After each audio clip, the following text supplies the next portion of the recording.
get another year over with. Over in clover, gone with a song. A lady sang and we went home. Where does the time go? I know, it seems only yesterday since the year began. I've got to get another diary. This one's full. So is mine. 31st of December comes quicker every year. It came on the July the 12th last year. Do you know that I had 18 cheeseburgers last year and 29 Big Macs? And there were 224 episodes of Coronation Street, and I watched every single one of them. No, never.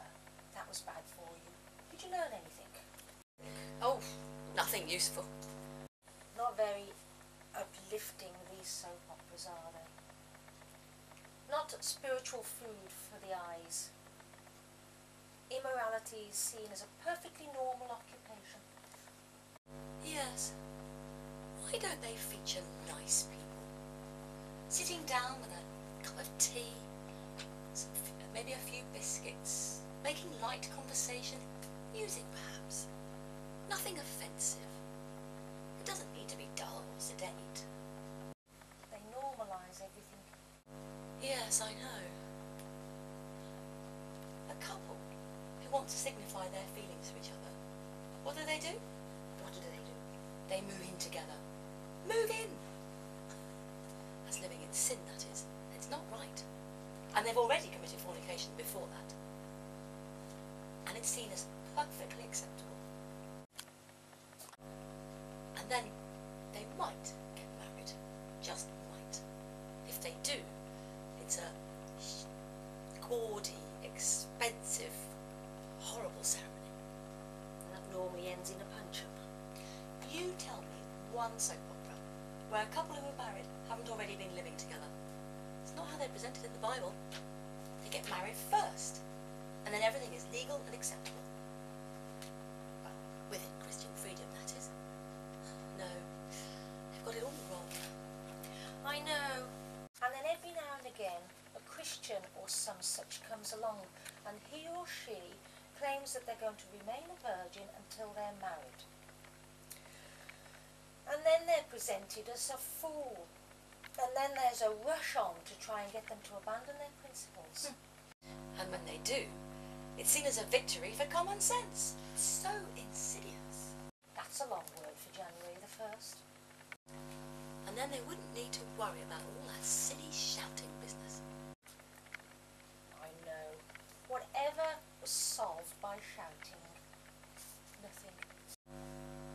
Well, if you saw someone in the path of an approaching vehicle, you could shout, "Watch out," or something. Yes, but I meant like arguments about who's going to do the washing up or who's going to take the rubbish out, that sort of thing. I see. I take your point. And I take your point. Speaking of washing up, I did the washing up 300 times last year. Well, I put the washing out 273 times. 51 times I did take the rubbish out. I took mine out 47 times. I recycled a lot. Although I did buy 12 dresses. But what's wrong with that? Well, I already have 412. Are we the same size? And now the time and tide starts again. It's so useful. I wonder how many cheeseburgers I'll eat this year. Do you fancy a cheeseburger? It infatuates me. I'm in love with the idea of eating cheeseburgers. Can I say that? So long as it doesn't go over into idolatry. Cheeseburgers are lovely, but not worth being reproved for. People fall into Satan's trap so easily. You don't know they're there. I'll keep my eye out for that. And don't get me started on evolution. I won't. Good. Let's go. I haven't mentioned the Da Vinci Code yet. Oh, please. It's amazing, isn't it? All this evidence, all this whacking great evidence and clues all over the place, and people ignore the Bible.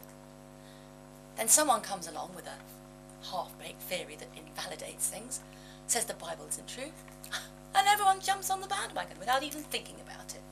People don't think.